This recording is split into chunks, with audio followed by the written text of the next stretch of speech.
Welcome back to Siput Hutan. Cik, jangan. Nanti ngekatnya tambah sulit ini. Bukan matur. Sudah ada yang nyuruh gitu. Tak jawab ini. Aku ini baru sembuh dari COVID. Masa pemulihan, jadi harus pakai masker. Oke, jadi kembali lagi di Siput Hutan. Kali ini kita punya sesuatu yang sedikit berbeda. Kenapa itu?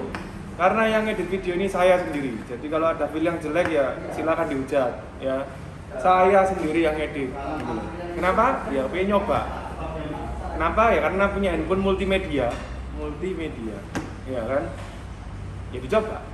Oke, kali ini kita punya produk baru yaitu Freeman. Sebenarnya produk ini bukan produk baru, tapi ini adalah produk yang paling basic. Jadi entah kenapa kok saya nggak pernah nge-review produk ini. Nah, hari ini teman saya itu mau beli.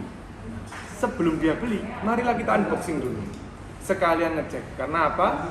Buat kalian semua yang belum tahu, Siput Hutan sekarang punya official store. Dan di official store itu kami menjual berbagai macam RC yang tentu saja sudah pasti kami QC. Kami cek supaya kalian yang terima itu tidak kecewa. Jadi meminimalisir kekecewaan. Jadi ya kita cek dulu. Maka di video kali ini sekalian unboxing, sekalian kalian bisa melihat standar pengecekan kita. Mari kita lakukan. Ya, wih, ini kotaknya gede banget ya. Jadi di kotak ini itu ada gambarnya Cherokee warna merah. Jadi ukuran-ukuran dimensinya itu bisa jelas ya, ada di sini. Nah, karena saya nggak boleh ngangkat ini, kalau saya ngangkat ini nanti jadi berabe ya. Jadi ya biarin ini di sini supaya kameranya zoom. Terus saya jelasin satu-satu.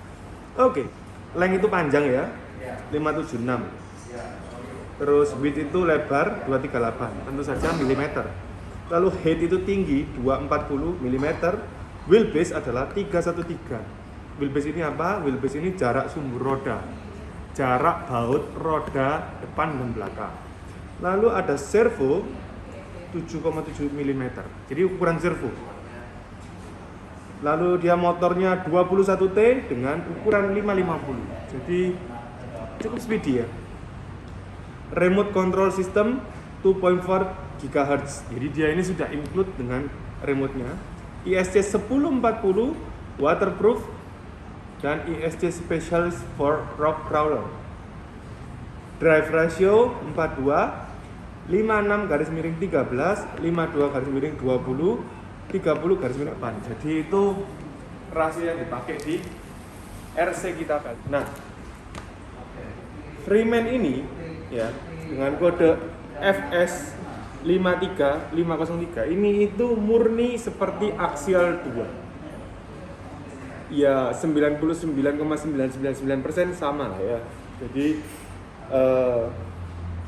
di transfer case juga sama, gardannya menggunakan teori yang sama, bentuk sasis sama, lalu shaft depan itu sudah pakai XVD ya. Ini sama juga di SC2. Ada baterai tray, ada gardan yang lebih kurang bentuknya sama juga. Dia sudah punya adjustment di C-hub, nanti saya akan jelasin. Lalu ada realistic slider, ini tangkringan kaki. Dan juga dia punya ISC yang seperti ini. ISC-nya ini 1040 ya. Dan dia juga punya high grip tires. High grip tires ya, ini agak gimana gitu ya, karena apa high grip. Tapi mungkin yang di edisi ini juga nggak beda ya harusnya. Di kotak itu tertulis realistic body design, bla bla bla bla bla, dan satu hal yang paling unik itu reinforced body periphery, more reliability and emulated. Jadi ada beberapa reinforced. Kayak apa ya nanti kita cek. Oke, kita akan buka dia dengan melihatnya. For your information, ini Freeman, bukan Freeman. Tapi kenapa orang kita panggilnya Freeman? Saya juga nggak tahu.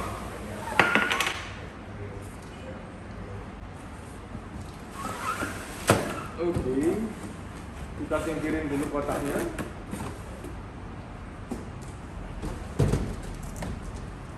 Iya. Di dalam ini ada yang pertama, ada stiker sisa, ada tangki bensin, dan buku petunjuk, beberapa aksesoris yang harus dirakit untuk dipasang, antena, jadi antena luar ini manual booknya. Isinya apa ya? Cara merakit, kode spare part lengkap, jadi ini jangan dibuang. Dan ini adalah beberapa stiker yang bisa dipasang atau tidak dipasang, selera, jadi ya suka-suka yang punya. Oke, kita angkat dulu. Di bagian bawah ini ada remote controller. Kayak apa remote-nya? Mari kita buka. Ini adalah TX ya, kalau orang bilang ini TX, namanya transmitter. Ini adalah remote-nya dia. Remote ini analog apa digital ya? Tentu saja analog ya. Jadi settingannya itu ada di sini semua. Jadi bisa kita lihat. Ini udah lengkap banget. Lalu untuk trim steering ada, trim throttling ada, lalu untuk steering juga ada, lalu untuk reverse servo ya, itu juga ada semua. Jadi lengkap banget. Nah, remote-nya ini pakai 4 baterai Tamiya. Jadi dia pakai 4 baterai Tamiya. Bisa dibuka apa enggak? Kita coba.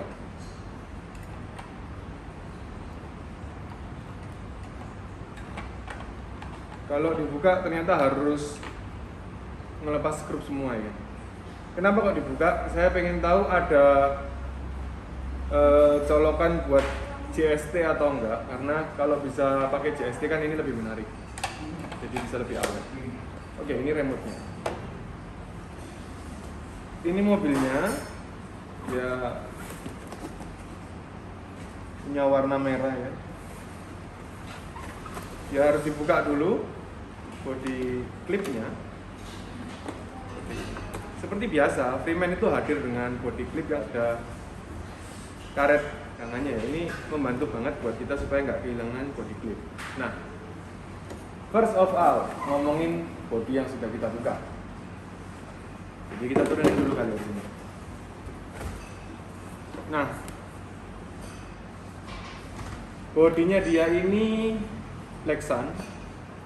Kenapa kok disebut Lexan ya? Karena kita ketuaan ya nyebut ini Lexan. Ini polikarbonat aslinya, tapi orang-orang biasanya nyebut dia Lexan.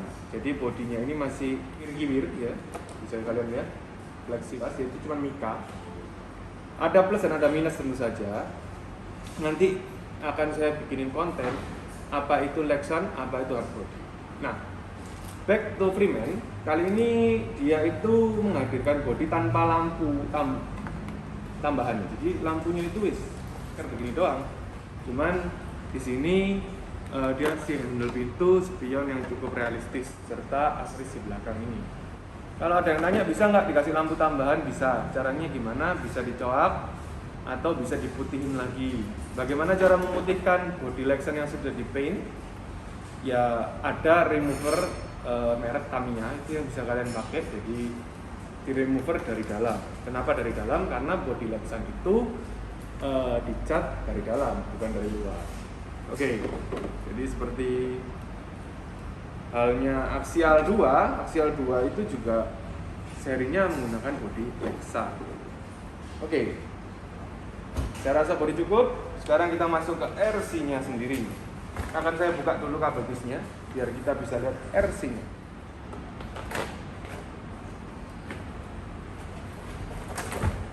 Nah, ini adalah penampakan dari RC-nya itu sendiri, atau kita sebut dia kit ya. Nah, sebelum masuk ke kit, tadi ada kotak putih ya. Nah, kotak putih ini apa? Kotak putih ini adalah charger adaptor ya. Jadi adaptornya dia ini lucu ya, nggak seperti adaptor biasa pada umumnya.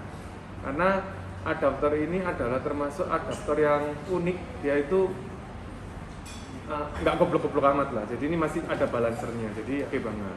Buat kalian semua yang belum punya adaptor untuk ngecas LiPo yang smart itu bisa dipakai. Tapi kalau saran saya tetap pakai yang smart charging lah. Macam S60 lah, minim.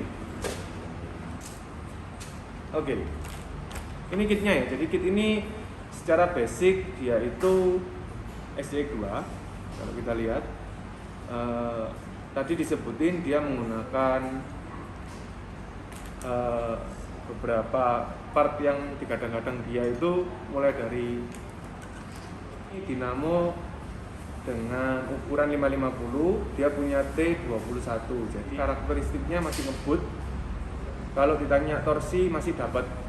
Tapi kalau ditanya speed juga masih dapat. Jadi ini masih termasuk ukuran yang ideal. Nah, kita lihat satu persatu mulai dari depan ya. BEM-nya itu menggunakan plastik. Lalu bumper mount juga plastik. Bumper belakang plastik, bumper mount belakang plastik. Nah, plastik ini punya serat kecil-kecil ya. Kalau kita lihat itu ada kayak ngerambut gitu ya. Ini yang disebut dengan reinforced material. Jadi apa itu adalah plastik yang pada saat di casting atau dicetak dia ditambahin beberapa bahan lain sehingga diklaim punya kekuatan yang lebih kuat. Nah, dalam paket pembeliannya dia sudah mendapatkan 2700 2S LiPo baterai. Jadi ini cukup menarik. Nah, servo yang digunakan adalah servo metal dengan ukuran yang saya juga tidak tahu berapa kilo karena di sini tidak tertulis berapa kilo. Cuman servo metal ini hanya sudah menggunakan gigi-gigi metal juga, jadi enak banget sih untuk dipakai, itu bisa awet. Kalau kalian tanya ke saya kuat atau enggak, ya pasti kuat. Karena apa? Servo itu punya satuan berat. Satuan beratnya itu ada macam-macam. Umumnya ada 11 kilo, 20 kilo, 25, 30 kilo, 35 sampai 40 kilo. Kenapa kok servo itu harus kuat? Ya, jawabannya simpel. Yang membuat servo itu harus kuat adalah tuntutan dari berat RC-nya sendiri. Kalau RC-nya itu berat, otomatis servonya juga harus kuat. Nah, ini adalah servo yang menurut saya cukup untuk bobot mobil ini, kit ini, karena ya bodinya juga Lexus. Up next kita ngobrolin masih di sektor depan, itu adalah shock dan shock tower dan body. Shock tower dan body post saya rasa ini sama dengan SCX2. Dia kurangnya cuma satu ya, lubangnya itu dikit banget. Terus kalau mau di-upgrade, bisa nggak di-upgrade? Bisa di-upgrade langsung pakai SCX2, itu nggak ada masalah. Lubangnya hole to hole akan sama. Yang menarik adalah shock. Nah, shock breaker-nya aksial ini kok shock breaker-nya aksial? Shock breaker Freeman ini itu punya dua macam spring. Jadi dia itu punya beberapa kelebihan ya. Yang pertama dua macam spring. Yang kedua dia punya preload ya, atau coilover yang bisa diatur. Yang ketiga dia itu sudah dari aluminium dan tutupnya pun juga aluminium. Jadi biasanya kan skop itu ada yang silindernya itu aluminium, tutupnya plastik. Nah, tentu saja kalau aluminium ketemu aluminium lebih baik. Nah, kalau ditanya tentang shock ini enak apa enggak? Shock ini itu enak dan pas kalau pakai bodi Lexan. Kenapa? Karena shock ini terlalu soft dan smooth menurut saya. Oke, sekarang kita geser ke belakang. Di sini ada receiver, ya seperti biasa, resernya bawaan pabrik. Kalau ditanya itu sudah waterproof atau enggak, itu sudah waterproof. Perlu nggak di waterproof? Ya kalau bilang perlu ya perlu, kalau enggak ya enggak. Kalau menurut saya nggak usah di waterproof ulang, udah cukup. Jadi Itu kembali lagi ke kalian. Lalu kita geser ke ISC. Nah, ISC-nya ini pakai ISC yang udah banyak banget dipakai. Jadi ISC ini itu sudah jadi kayak ISC standarnya RC crawler yang premium lah, standar ya tapi ya. Nah, di sini ada dua settingan. Yang pertama itu ada settingan crawler sama settingan boot. Lalu baterai itu ada LiPo dan NIMH. Nah, dia itu selalu hadir dengan settingan NIMH padahal baterainya dia sendiri sudah LiPo. Nah, kalau beli di kita ya otomatis kita pindahin. Caranya gimana? Copot-copot aja kapasitornya ini, lalu pindahin sesuai dengan guidance dari ISC ini sendiri. Jadi ini sudah cukup jelas, sehingga dia akan terset up untuk baterai LiPo. Kalau ada yang tanya lagi, punya saya nggak dirubah kok bisa? Bisa-bisa aja, tetapi yang ditakutkan adalah ketika kita menggunakan settingan NIMH itu akan berbahaya apabila kita menggunakan baterai yang benar-benar LiPo. Kenapa? Karena cut off dari ISC itu sendiri terhadap baterainya itu beda-beda. Settingan ini itu bukan settingan power, tetapi hanya settingan cut off. Jadi kalau kalian pakai settingan NIMH, baterainya LiPo, sekalinya ke cut off, baterai kalian bisa langsung drain atau yang sering disebut itu kehabisan daya. Otomatis harus disesuaikan kembali lagi ke baterainya masing-masing. Nah, dari sektor depan udah, sektor tengah ini sudah. Sekarang kita ngomongin sektor gearbox. Nah, gearbox ini jadi satu dengan TC ya, transfer case-nya, karena ya memang desainnya seperti itu. Gearbox ini umum banget dipakai di axial SC2.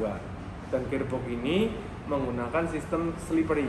Jadi dia itu punya semacam penahan ya di antara spurnya itu yang berwujud kertas. Nah, slippery itu sendiri harus kita pahami ya, dia itu apa? Slippery itu sebenarnya kayak saver ya. Jadi saver yang dimaksud itu adalah sebuah penahan.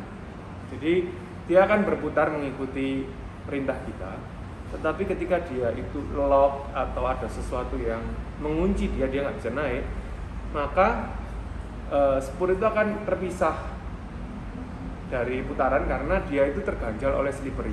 Nah, slippery itu bentuknya kayak apa? Bentuknya kayak packing ya kalau kalian pernah tahu. Jadi dia itu semacam kayak kardus lah ya, kayak kertas itu yang mencegah gear-gear ini dari kerusakan fatal akibat terjepit. Kenapa ya? Karena kita main adventure kan. Kalau ditanya butuh atau nggak slippery, menurut saya butuh ya. Tapi ada juga yang nggak suka, katanya slippery ini bikin slip-slip terus. Namanya sih slippery kok. Nah, kenapa kok begitu? Ya mungkin ada hal-hal yang membuat slippery itu rusak. Yang pertama, usia. Jadi slippery itu ya kalau udah lama banget, ya lama-lama juga kaku dan jadi kurang gigit ya. Tuh. Yang kedua dari human error sendiri ya. Kadang itu kita kan suka ya, apalagi kalau punya RC baru itu diperoni semua, dikasih gear-gearnya itu dikasih grease satu persatu ya. Tapi nggak paham, kayak newbie seperti saya ini ya, slippery-nya dikasih grease juga ya buyar, akhirnya ya rusak. Jadi sampai di gearbox itu penjelasan saya ya. Jadi ini SCX 2 banget. Lalu pindah ke belakang tentu saja sama dengan yang depan ya, menggunakan shock tower SCX 2 dengan stok yang sama, jadi dual spring, jadi aman-aman saja. Nah, kalau kita perhatikan dari ujung depan ke ujung belakang ini ada kabel hitam merah ya. Jadi kabel hitam merah. Apa kabel hitam merah ini? Ini adalah lampu yang ada di bumper depan dan juga di bumper belakang. Nah, lampu ini sendiri punya saklar ya, saklar khusus itu di sini. Jadi ini on off-nya lampu bumper. Kalau on off mobilnya ada, jadi on off-nya terpisah antara lampu dan mobil. Jadi kalian bisa matiin dan nyalain sesuka hati. Oke, akan saya balik anaknya, tuh, anaknya katanya. Ini kita bisa lihat ya. Desainnya dia itu menggunakan link yang sama dengan ukuran link aksial. Link yang dia pakai ini sudah menggunakan metal tapi dengan enrod plastik. Kenapa kok nggak enrod metal? Jadi enrod itu nggak harus metal. Kalau saya pribadi enrod itu harus plastik. Tapi link memang harus metal, harus yang kuat. Kenapa? Karena harus ada perpaduan antara rigid and stiffness. Kalau di saya loh ya.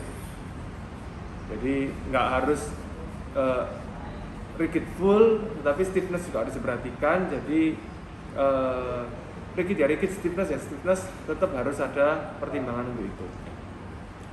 Gardan dipakai ini adalah gardan aksial SCX2 dengan konsep yang sama. Lalu dia ini menggunakan sistem gearbox reverse ya. Jadi kita bisa lihat kalau pas diputar itu dia jelas banget kelihatan reversalnya. Nah, RC ini sendiri sudah hadir menggunakan panhard. Jadi karena dia menggunakan servo yang di atas dan dia pakai panhard supaya menjaga alignment sasis dan gardan dia. Karena kan kalau belok itu salah-salah tanpa panhard yang bisa yang dibelokin malah rangkanya ketika mobil terjepit. Nah, sekalian di sini juga for your information, servo yang digunakan adalah servo dengan ukuran 10 kilo. Ada stikernya, baru kelihatan. Nah, keunikan dari gardan SCX2. Gardan ini itu gardan yang cukup oke, ya. Secara dia punya bonggol itu tempat rumahnya diff-nya dia itu kecil, jadi enak banget buat ngelewatin obstacle dan tentu saja menambah ground clearance ya, karena akan terjadi free space antara jalan dan kaki-kaki itu dengan lebih baik. Nah, yang saya suka dari gardan ini adalah C-hub. Jadi kalau kita anak balap ya, jadi itu ngomong bagian ini itu C-hub. C-hub ini itu bisa diputar. Caranya gimana? Skru ini dibuka, dikendorin, lalu di dalam sub ini antara sub dan C-hub itu ada drat-dratnya. Kita bisa putar, kita bisa atur kemiringan maksimumnya ya, kayak Chester ya. Jadi ketika ban itu dibelokin mentok, dia itu alignmentnya bisa naik, bisa turun sesuai dengan derajat kemiringan yang kita inginkan. Tentu saja ya normatifnya itu agak diputar ke belakang, sehingga pada saat belok bannya itu nanti miring rebah. Ya itu yang biasa disebut orang-orang adventure kecot, belok kecot. Jadi belok kecot itu ya seperti itu. Sehingga apa keuntungannya jika mobil itu belok kecot? Keuntungannya adalah radius putar akan semakin pendek ya. Jadi radius putar akan semakin pendek. Ini kedengaran awkward karena radius putar itu harusnya sependek mungkin, bukan selebar mungkin. Otomatis kalau radius putar itu lebar, mobil ini akan susah manuver. Karena apa ya, namanya kita crawling itu kan manuvernya terbatas. Maka radius putar itu kecil, bukan pendek. Betul, iya. Radius putar harus kecil, bukan pendek. Harus. Itu kata-kata yang paling benar. Oh.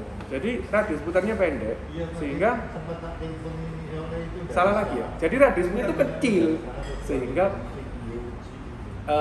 putar baliknya itu efisien gitu loh. Jadi kalau kalian pernah ya putar balik naik mobil, tiba-tiba kita putar balik itu ada halangan, otomatis kan agak repot ya, kita harus maju mundur lagi dan muter lagi. Istilahnya kalau di Surabaya itu bales gitu.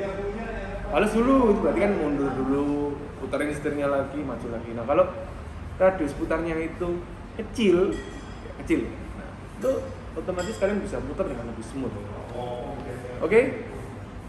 itu adalah seputar gardannya dia. Nah, saya ngelihat kelihatannya ya, gardan ini juga reinforce karena kalau kalian perhatiin langsung secara detail itu masih ada serat-seratnya. Jadi penting banget. Nah, upper link, kita ngomongin link ya. Kita ngomongin link ini kan besi, end rodnya plastik. Upper linknya itu sudah menggunakan 2.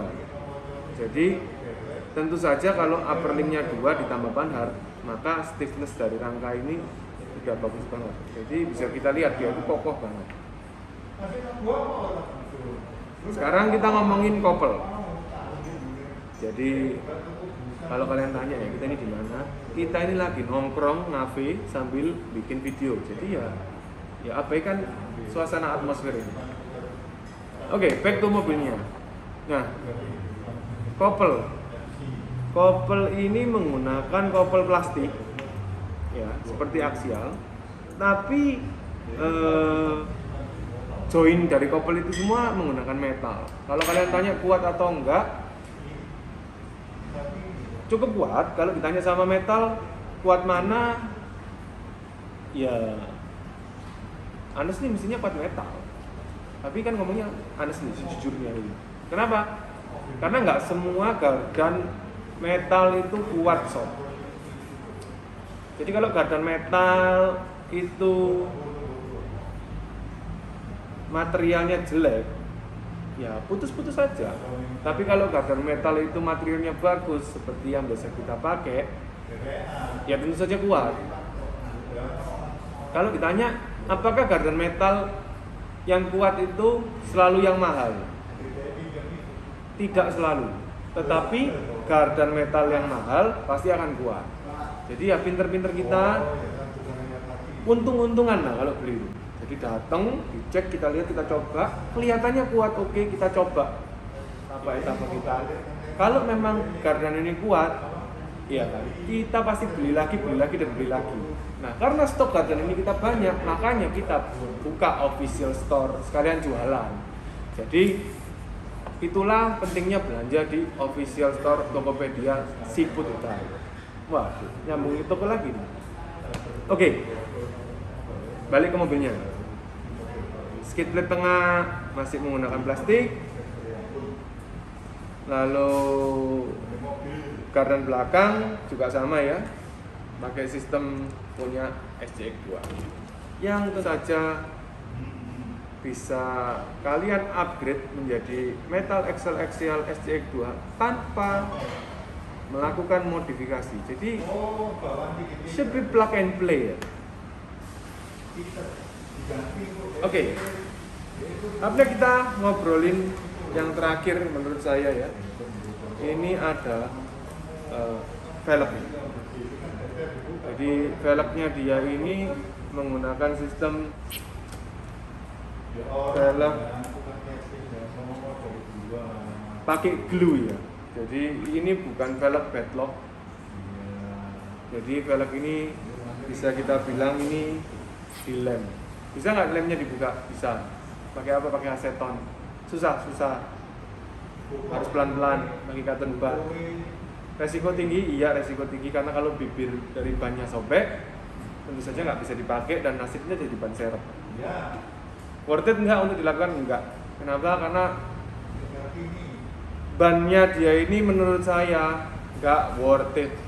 Jadi buat kalian semua yang mau beli Freeman, ya you have to pertimbangin advisory kita, jangan pakai ban ini apapun yang terjadi. Mendingan beli ban lain atau ban bekas ya yang punya profil yang lebih baik daripada ban seperti ini, karena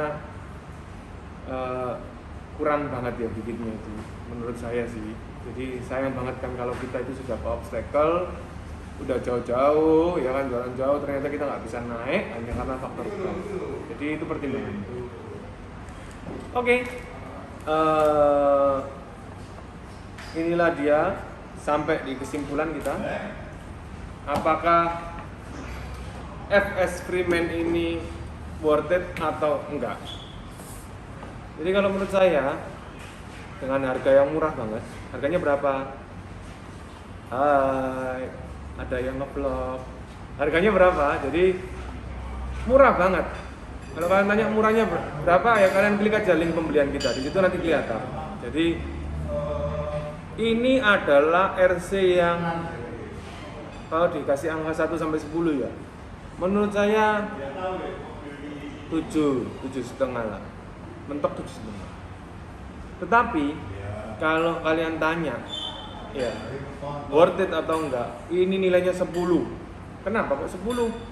Karena ini adalah Axial SCX2 yang menjelma dengan harga super murah, tapi nggak murahan. Jadi partnya masih bisa kalian upgrade dengan SCX2.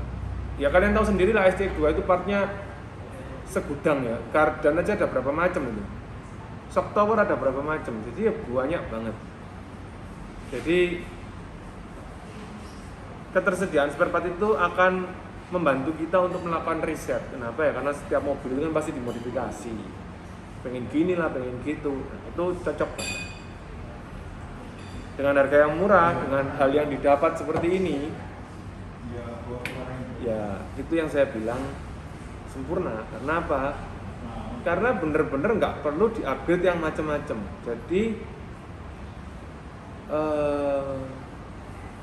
dia ini top banget. Kalau menurut saya nih, nggak perlu di-upgrade. Dia cuma ganti ban, ganti skop kalau perlu.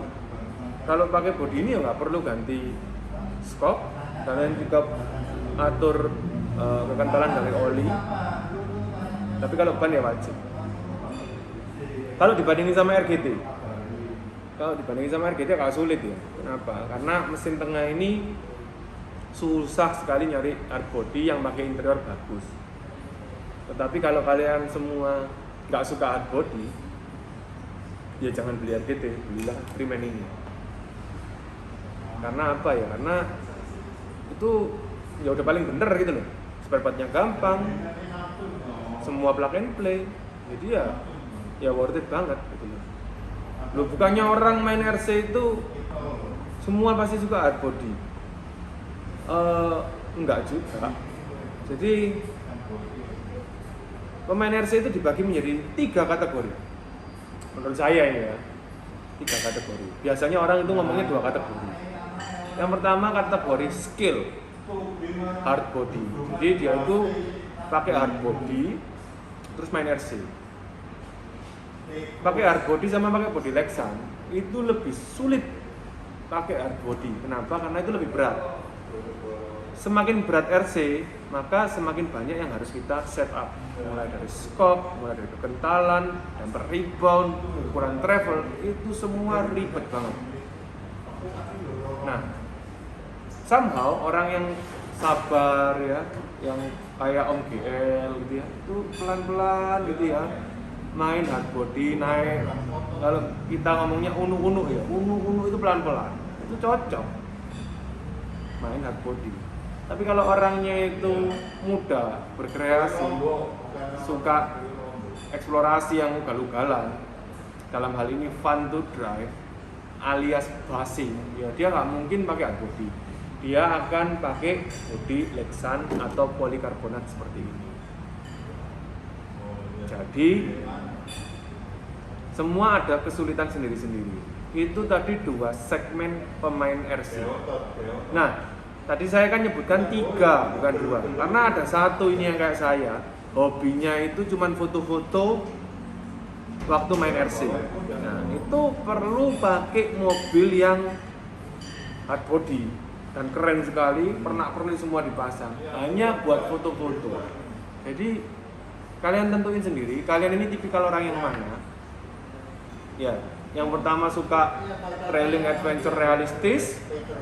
Yang kedua, kalian suka melakukan basing lompat-lompat, atau kalian cuman suka makan kulineran, ya melihat suasana yang asri sambil foto-foto RC. Itu kalian tentuin sendiri yang manakah kalian. Jadi seperti itu. Setengahnya ya bercanda. Jadi panduannya itu seperti itu. Kalau kalian arahnya ke yang hard body beneran, yang susah, yang realistis, bolehlah kalian membangun dari RPU. Tetapi kalau kalian itu bener-bener suka basing, bener-bener suka lompat, suka ngecross, ya ini adalah pilihan terbaik buat kalian. Jadi tentuin sendiri kalian suka yang mana. Kalau saya sih dua-duanya ya, karena ada enjoy yang beda gitu. Jadi ada feel-nya yang beda-beda. Jadi ya itu pilihan kalian. Nanti tentang segmen itu kita akan buat talk show ya. Jadi akan saya undang 2 orang untuk menjelaskan hal itu sehingga kalian tahu diferensiasinya yang mana. Oke, biar saya nggak ngeditnya panjang-panjang karena ini sudah overtime. Ini udah lama banget. Kita akan tutup segmennya buat kalian semua yang baru nonton. Jangan lupa subscribe, nyalain lonceng biar kalian tahu update kita, dan tentu saja leave a comment apapun yang mau kalian katakan tentang RC ini silakan, mau tanya apa silakan, mau ngasih saran ke kita tentang RC apa yang harus kita review silakan juga, nggak ada masalah. Jadi don't waste your time, stay healthy, dan yang pasti nonton Siput Hutan. Sampai ketemu lagi and bye bye. Tolong dikat, thank you.